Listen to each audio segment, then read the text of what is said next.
So friends, in this video we continue with the exemptions under GST as far as services are concerned.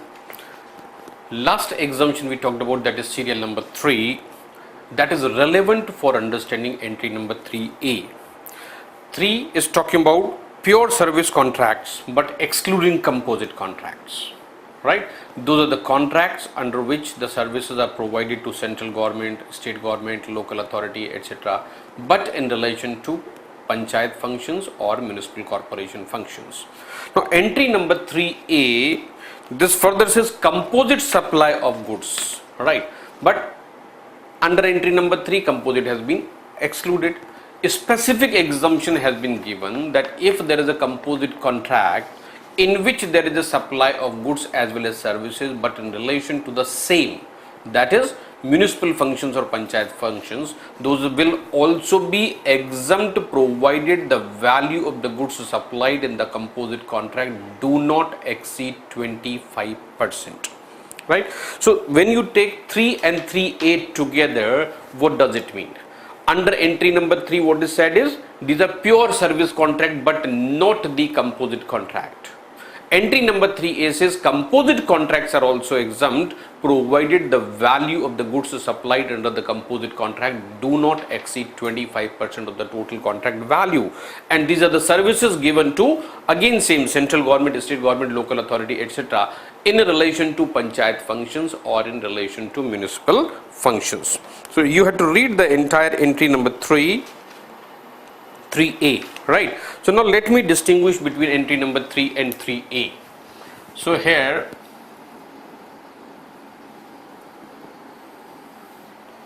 in entry number 3 and entry number 3A, here it is pure labor contract, and here we have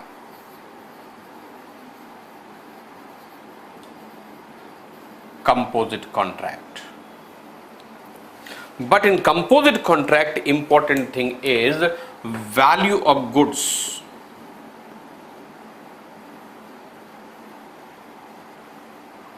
not exceeding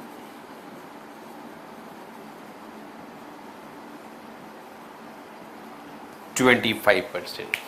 Now these are the services given to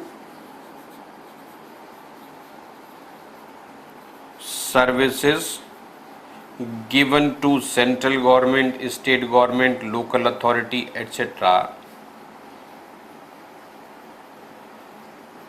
and these are in relation to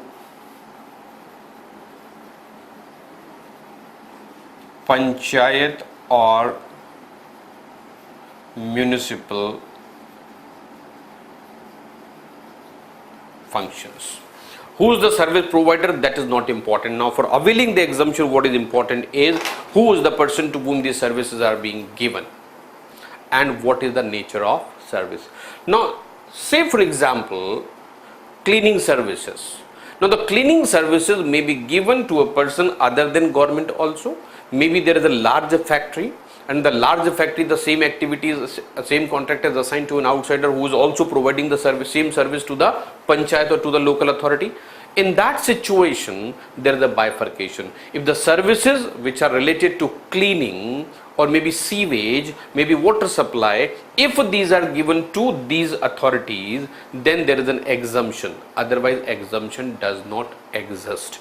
And when it is given to these authorities also, pure labor contract, it is always exempt. In case of composite contract, that is exempt provided the value of the goods supplied in the contract does not exceed 25%. So that is a comparison between the two, because in this composite contract there is also in this contract we have supply of services as well as goods. In this we have purely labor, so only service. So this is only service, this is service plus goods, but limitation is here, the value of the goods supplied not to exceed 25%, then exemption continues.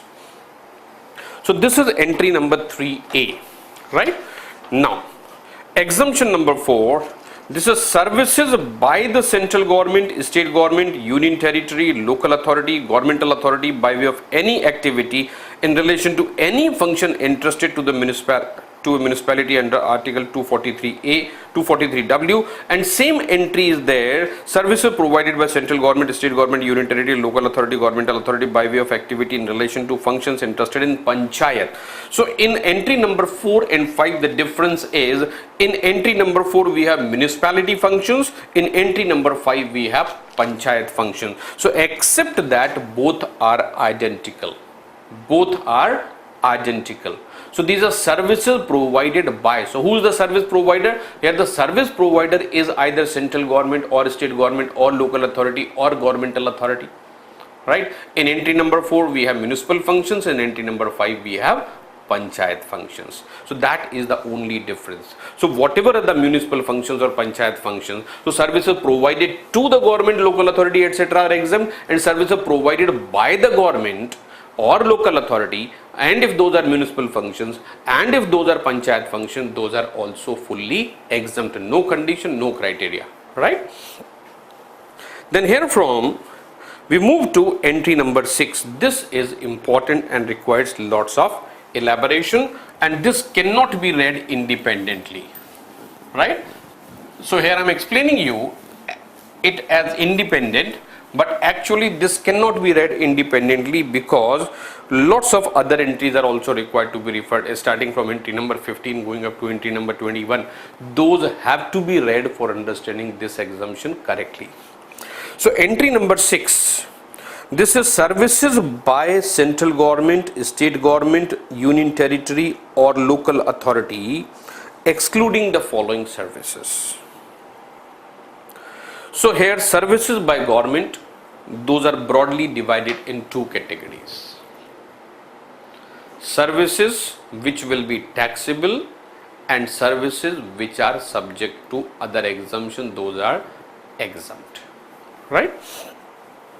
So here it says services by central government, state government, union territory, local authority, excluding the following services. So when we have exemption in the exemption notification, it means the services referred herein, those become taxable. Those services become taxable. So entry number 6, these are services by central government, state government or union territory. Right? Now in this we will make a distinction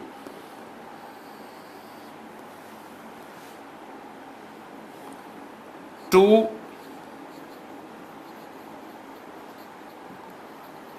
a business entity and others. Right? In the business entity also,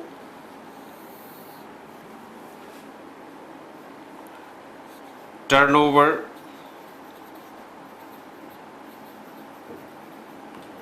during preceding financial year exceeded 10 lakhs or 20 lakhs. 10 lakhs for special category states, 20 lakhs in general, and below 20 lakhs, below 10 or 20 lakhs. Right? So if the services are provided by the government to a business establishment, and if the turnover of the business establishment during preceding financial year exceeded these limits, services become taxable. Services become taxable. Below 10 lakhs, except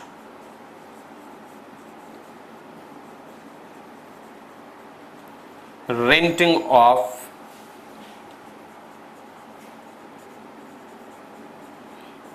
immovable property, remaining are exempt. So it means when it comes to the renting of a movable property, what is the turnover of the business establishment, that is immaterial. It will always be taxable. So whether below 10 lakhs or 20 lakhs or above that, it is always.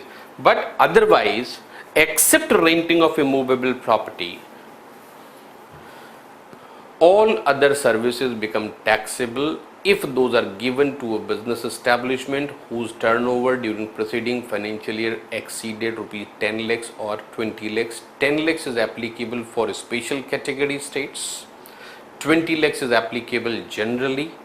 So which are special category states? Those are north, that is Himachal, Uttarakhand, Jammu Kashmir, and then northeast, that is starting from Assam, Tripura, Nagaland, Mizoram, Arunachal Pradesh, all those states are covered in that, right? Now when it comes to others, now in others, as far as this entry is concerned, this is saying generally exempt excluding. So exempt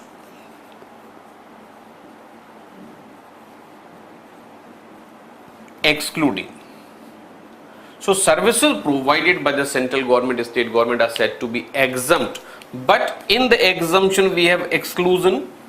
It means those are taxable. Those are taxable, or you can say those are not exempt unless exemption is given otherwise, right? So now read one by one. So number A, this is services by the Department of Post. So these are Department of Post. But in postal department, what is taxable? We have speed post, then express parcel,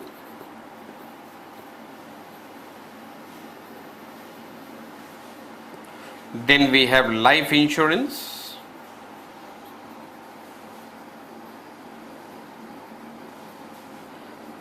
and agency, acting as an agent for any purpose, but the agency should not be in relation to services given to the government. So if the post office is acting as an agent in relation to any activity and the services are being given to the government, then that also exempt. So this is excluding government.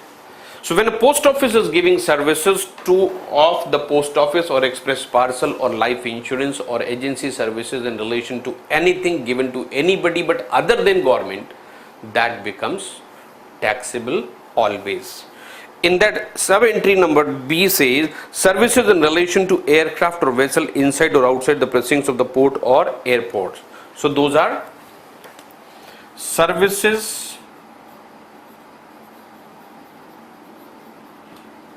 in relation to vessel or aircraft. So the place is not important. All the services in relation to vessel and aircraft given by the government are always taxable. So in relation to aircraft, the services can be given in the airport only, but in relation to vessel, that may be at the port, may be outside the port. And then comes number C, that says transport of the goods or passengers. So transport of goods or passengers. So prima facie what you can understand here, that this is a taxable, so transportation of goods and passengers is taxable, but this is subject to further exemptions under entry number 15 to 21. So here we will simply say refer entry 15 to 21, because prima facie by making the entry this way, this is said it is taxable, right? But actually lots of exemptions are available in relation to transportation of goods and passengers in entry number 15 to 21. Then clause D says any service other than services covered in clause D but provided to a business entity. Number 4.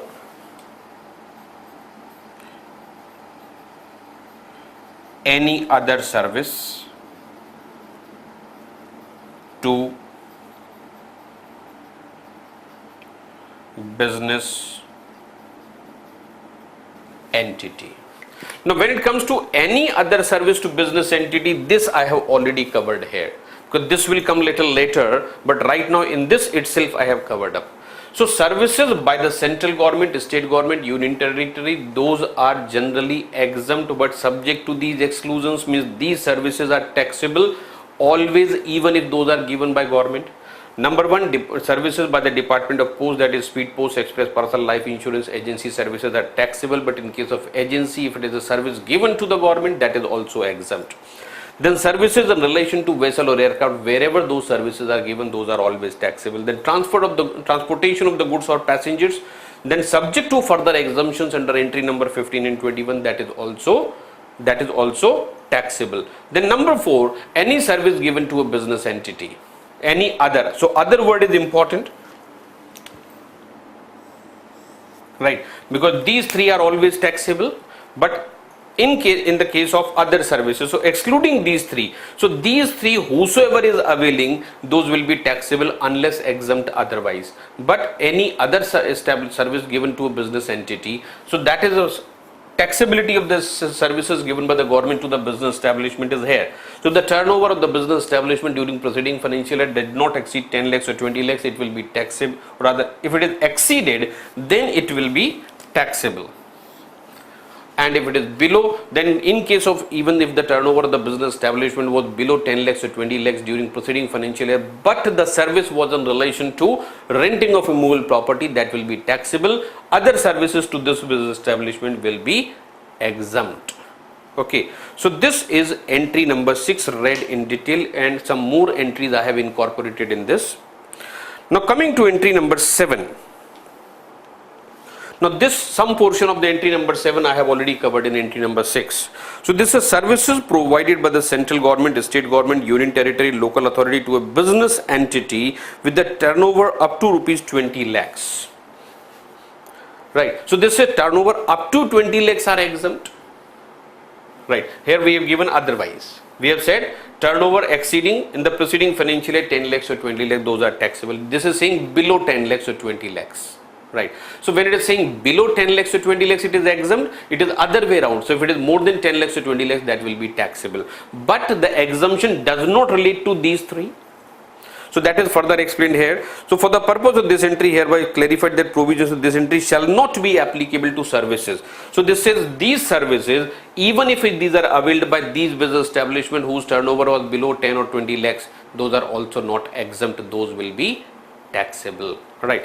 And in the entry number 7 itself, if you look at the end, this is talking about services by way of renting of immovable property. So that I have mentioned here. So even if the turnover is below 10 or 20 lakhs, but that does not cover renting of immovable property, that will always be taxable. So that is entry number 7. Now coming to entry number 8. So this says services provided by central government, state government, union territory, local authority to another central government, state government, local authority, etc. So these are government to government. So in the end, in the margins you can write in the column that these are services from government to government. So central government giving services to state government giving services to central government, or vice versa, it is happening. Then those are also exempt. But in that exemption, again these things are not covered. So services by government to government, right? So read entry number 8 carefully. It says services by central government, state government, union territory or local authority. Now these are the service provider. Who is the service receiver? To another central government, state government, union territory or local authority. So which are the services? That doesn't make a difference.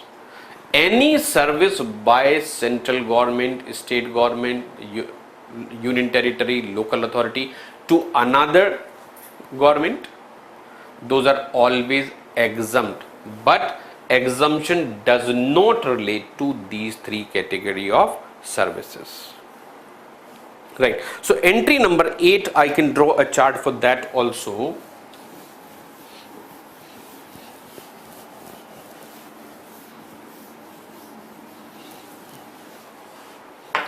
Entry number 8. This is in relation to any service, excluding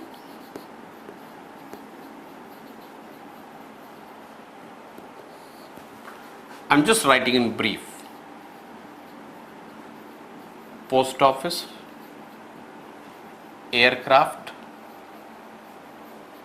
vessel, and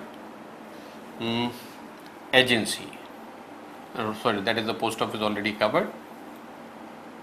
Aircraft, vessel, and transportation. So there lots of repetition is there about this entry, that's why I have not mentioned in all. It means these are not exempt, these are always taxable. So these are taxable unless exempted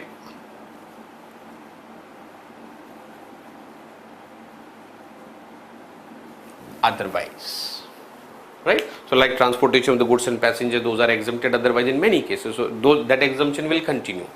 So in entry number 8, who is the service provider?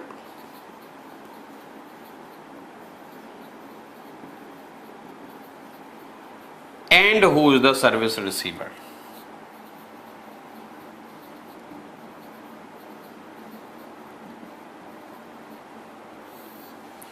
Service provider, this is central government or state government or union territory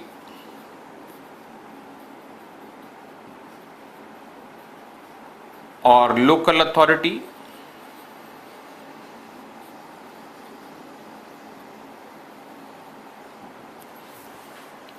And service receiver is also same, that is central government, state government, union territory, and local authority. Now you can understand this properly.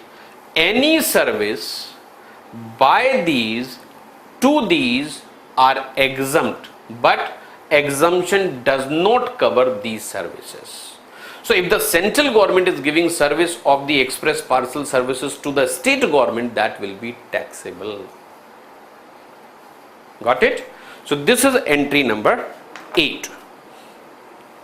Now coming to entry number 9. So these are again services by the central government, state government, union territory, local authority, where the consideration for the service does not exceed 5,000 rupees. But in that 5,000 also, again same things are excluded, means those are always taxable. But if it is a continuous supply of service, then the 5,000 is related to annual value of the contract. So if the annual value will be taken, if it is a single contract, one value will be taken. If it is a continuous supply, then annual value will be taken. So what is the value of the service? Right. So these are, for entry number 9 also we can draw a chart.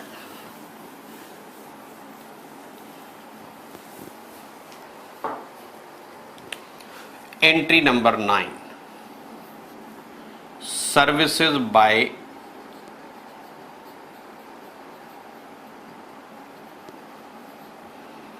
central government, state government, union territory, local authority. What kind of service? That is not mentioned. All types of services, right? Now we have already talked about the services given to business establishment, whether those are taxable or not. So in this case, that will be combined together.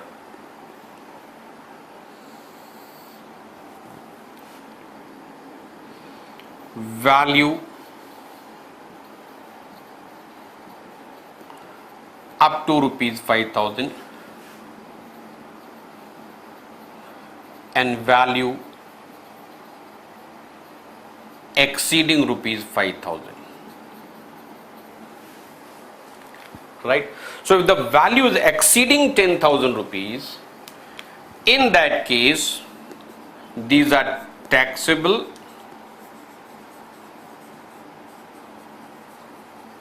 unless exempted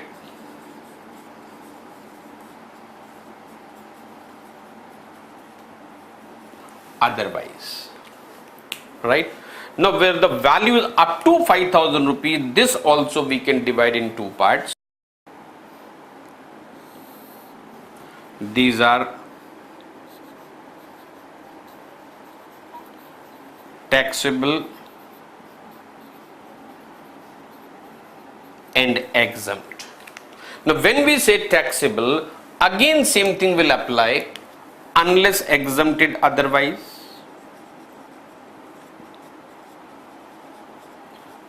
Unless exempted otherwise. So unless exempted otherwise, here again we have the same thing, that is post office services. Post office services related to speed post, express parcel, life insurance and agency. Then vessel and aircraft. And then transport of goods or passengers. So these services by the central government, state government, local authority, even if the value is below 5,000 rupees, these will be taxable unless exempted otherwise. And all other services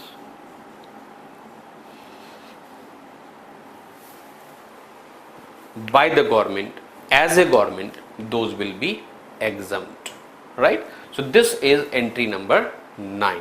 If the value is exceeding 5,000, those are taxable unless exempted otherwise, right? But when we say value of 5,000 rupees, if it is a continuous supply, then 5,000 is to be considered over the period of financial year, right? So what is the value of service during the financial year, if it is exceeding 5,000 or below 5,000? So here we can add, in case of continuous supply, in case of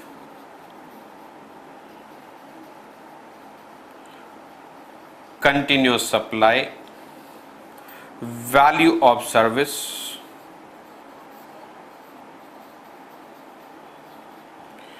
during the financial year. If it is an independent service, then the value of that service. If it is a continuous supply of service, then what we are concerned with, the value of service during the financial year. So friends, this is entry number 9. Now here from we move to entry number 9A. This is something very specific entry for very specific purpose. This is services provided by and to Federation International the Football Association, that is FIFA, and its subsidiaries directly or indirectly related to any of the events under FIFA Under 17 World Cup 2017 to be hosted in India. This is services given to FIFA, services by FIFA, services to FIFA, but only for Under 17 World Cup, those are exempt. So as of now, this is no more relevant. Now coming to entry number 9B. 9B says supply of service associated with the transit cargo to Nepal and Bhutan. So friends, Government of India is already having a contract with the Government of Nepal, Government of Government of Bhutan for giving the transit facility from India. So when it is under the contract with the government of two countries, the transit facility given or cargo facility given in relation to this transit, those services are exempt, because these are the countries which are landlocked countries. So those are not having access to sea. So goods arriving by sea and those are required to be transported to either Nepal and Bhutan, and somebody is giving the cargo services for the transit, then those services are exempt. Then comes entry number 9C. This says supply of service by government entity. Now this is important. Earlier we have already talked about services by central government, state government, union territory or local authority to another central government, state government, local authority, etc. Those are exempt.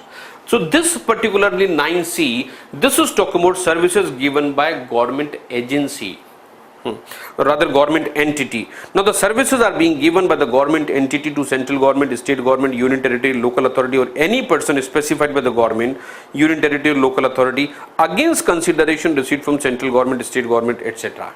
So now what is important to understand in 9C is who is the service provider. So this is not a government, this is a government entity.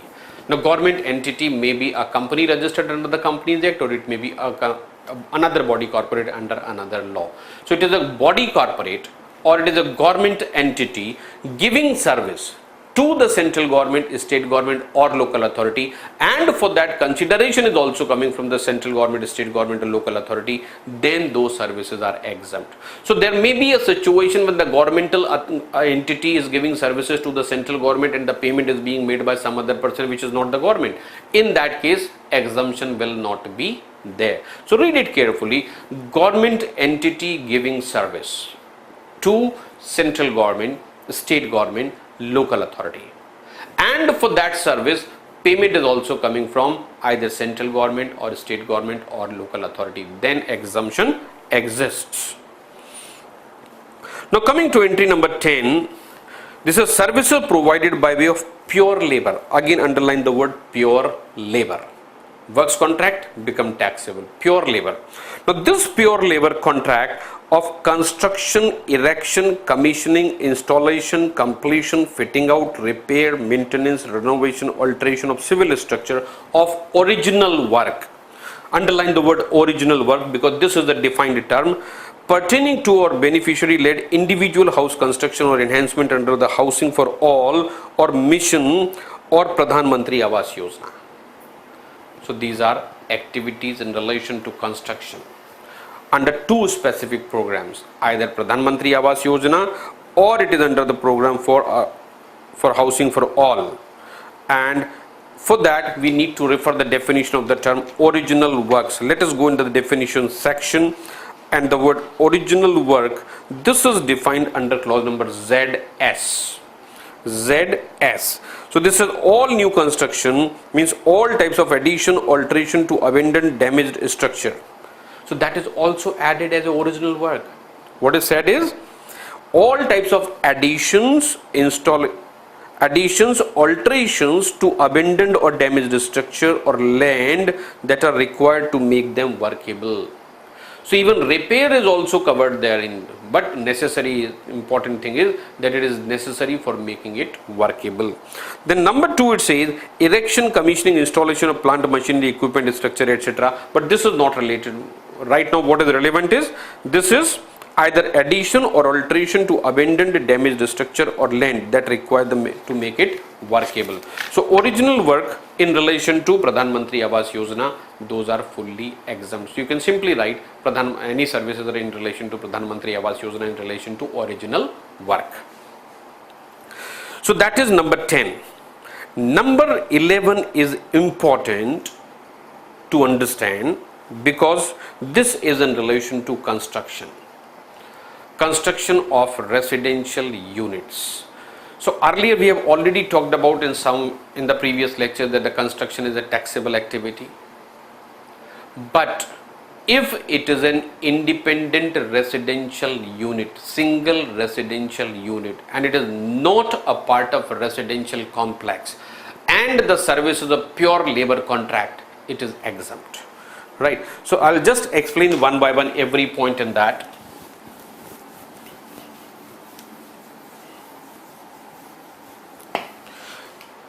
So right now we are on entry number 11. Entry number 11.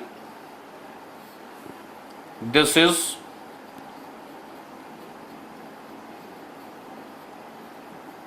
pure labor, and this is in relation to contract of construction, erectioning, commissioning, installation, original work.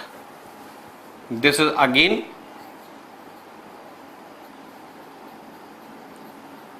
construction,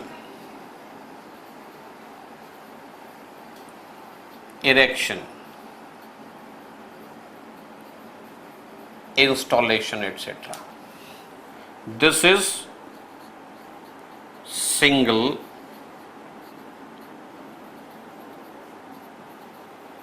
independent residential unit, and this is not a part of complex, not a part of complex, right? Now here two things we have to go in the definition. One is single residential unit and another is residential complex. So let us go in the definition section. First we'll talk about what is residential complex, and the term residential complex is defined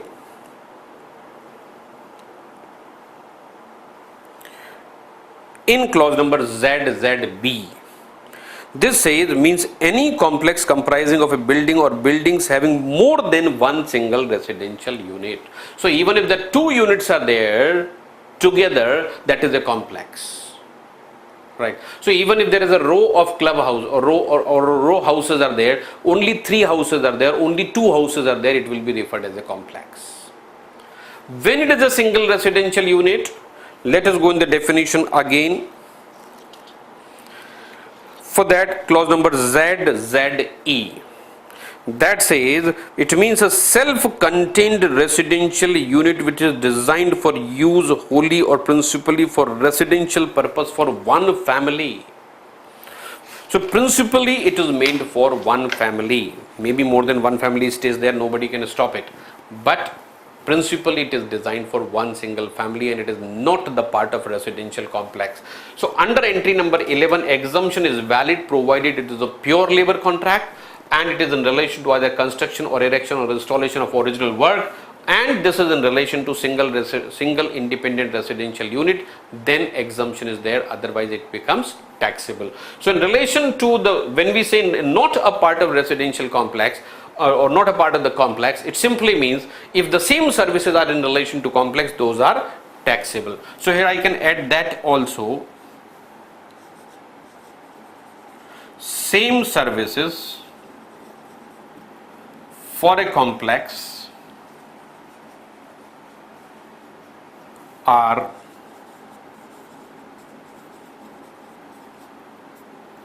taxable, right? So that will make the understanding very clear that if it is a single residential unit, it is exempt. If it is a part of complex, the same services become taxable. Now entry number 11A, this is services provided by fair price shop to the central government, state government, union territory by way of the sale of food grains, kerosene, sugar, edible oil, etc. under the public distribution system against consideration in the form of commission margins. So fair price shops, ration shops. Services are deemed to be provided to the government and the purpose is distribution of the food grains, sugar, kerosene, etc., etc. Those services are exempt because they receive remuneration by way of commission or by way of the margin. Number 11B has been exempt, omitted. Entry number 12. This is services by way of renting of the residential dwelling for use as a residence. So this entry number 12 also requires explanation.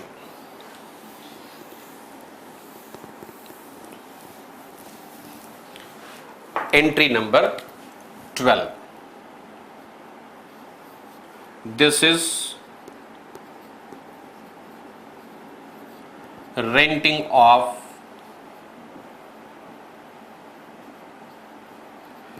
immovable property. I've changed the title, but I'll cover up the residential unit in that. Renting of immovable property. First of all, is it a residential unit or this is any other? Why I am saying any other? Because any other includes agricultural land also, and if it is the agricultural land, that will go in exemption. Other things, those are taxable. So if it is any other, here we can say unless exempted otherwise, unless exempted otherwise, this will be taxable, right? So here you can say any land in the city being used for the purpose of parking. The landowner has given it on rent to the person who is running the parking services. That will be taxable. Renting of the land, agricultural, that will be exempt. Then any other immovable property includes factories, offices, godowns, everything is covered in that. So here we have said unless exempted otherwise. So I have already given you example what is exempt. So that is agricultural land is exempt. So, and by chance if there is any premises within the agricultural land, that will also go in exemption. But when it comes to the residential unit, the residential unit can be rented out for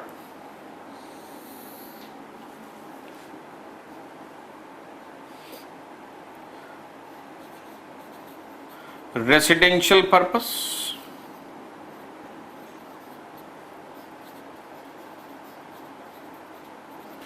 commercial purpose,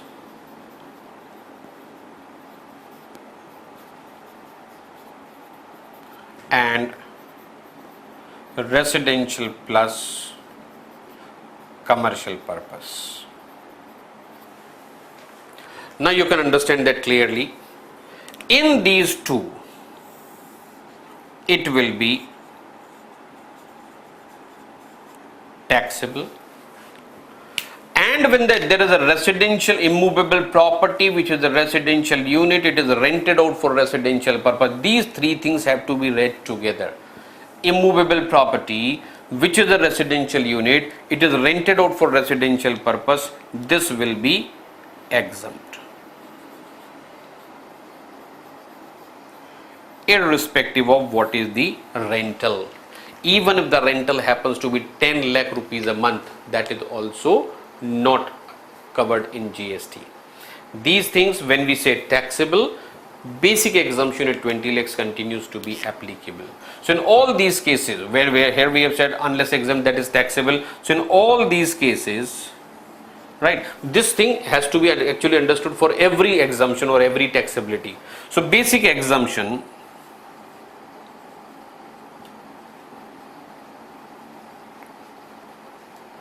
of 10 or 20 lakhs is available. Okay, so friend, this is entry number 12. Now coming to entry number 13, these are services by a person by way of conduct of religious ceremony. So any ceremony as per the religion, whosoever is helping them in performance of the services, his services are exempt. Whatever be the amount, that is exempt. And then further it says renting of a precincts of the religious place meant for general public, owned or managed by an entity registered as a charitable or religious trust and under section 12AA of the Income Tax Act or section 10 of the Income Tax Act. So that depends.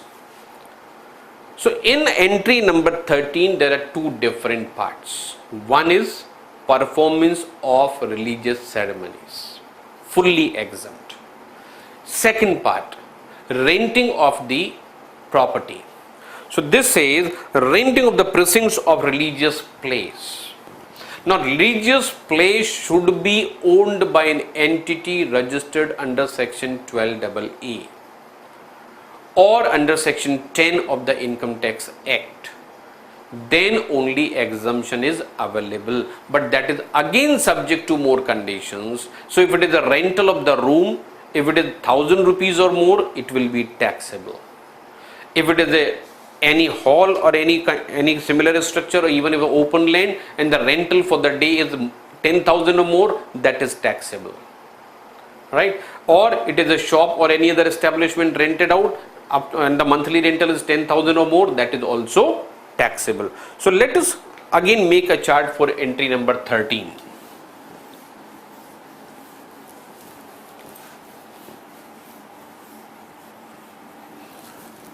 Entry number 13.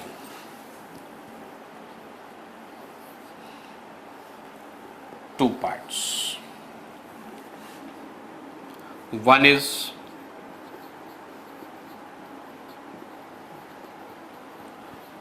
performance of religious ceremony. Since birth till death, whatever is considered in religion, everything is this, all these services are fully exempt.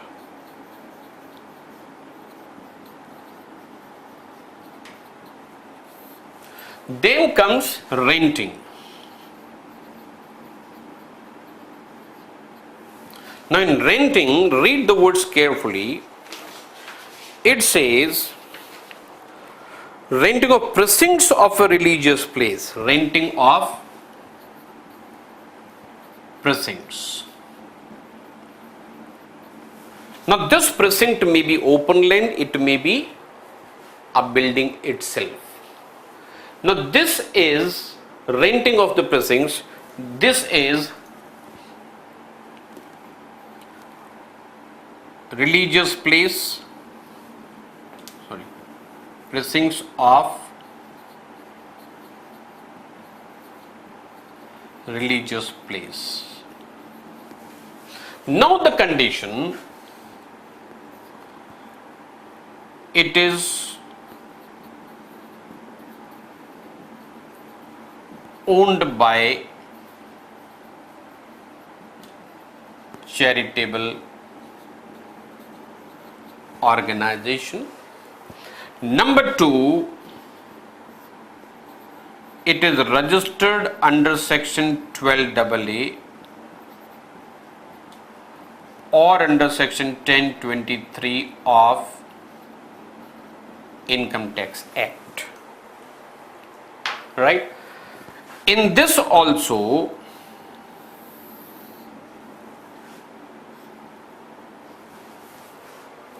room rent,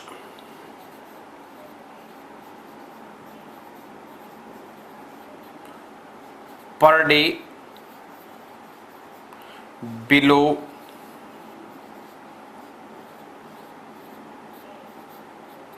1,000 rupees. Then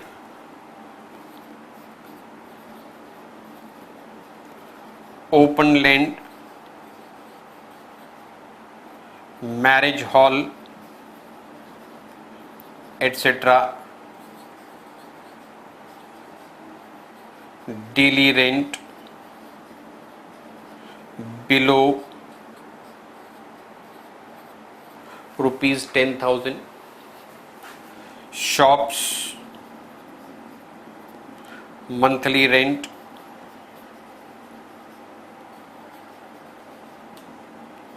below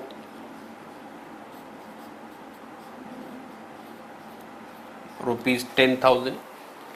So you can say in this case exemption is there if the daily rental does not exceed 999. In this case it does not exceed 9,999. In this case also it does not exceed 9,999. Right?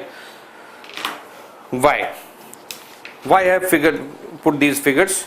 Because if you read therein, it says provided that nothing in entry B of this exemption shall apply if the renting of a room where charges are 1,000 or more.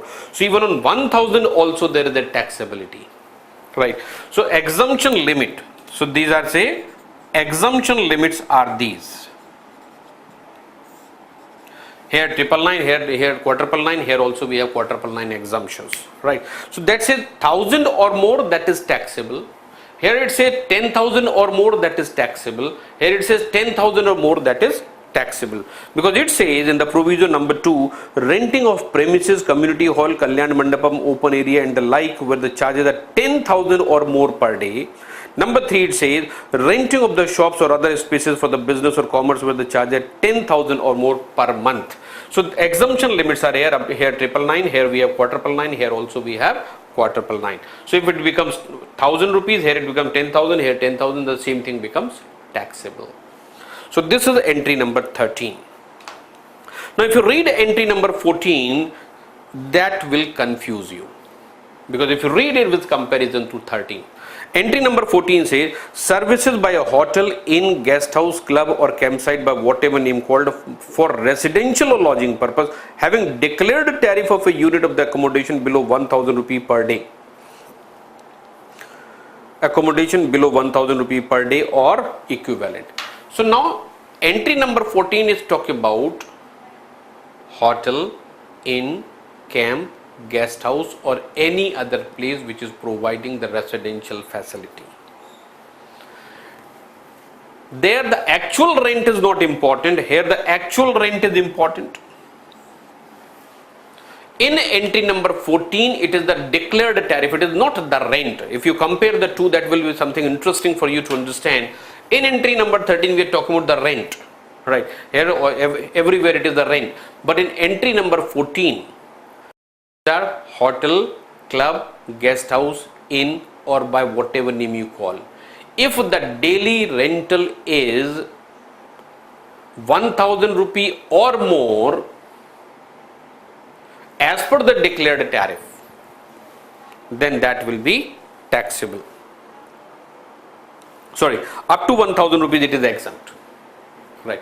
So here we said 1000 is taxable, 999 it is exempt. But in case of hotel, camp, guest house, etc., if the declared tariff happens to be 1000, also that will be exempt. So there the actual rental is not important. Quite possible the tariff is 1200 rupees, but the discount is there, so after discount actual rental is below 1000, but still the tax will be attracted because declared tariff is more, right? So 13 and 14 have to be read in comparison, because in 13 we are talking about the actual rentals, while in 14 we are talking about the declared tariff, right? So friends, in this lecture up to entry number 14, rest all exemptions in the next lecture.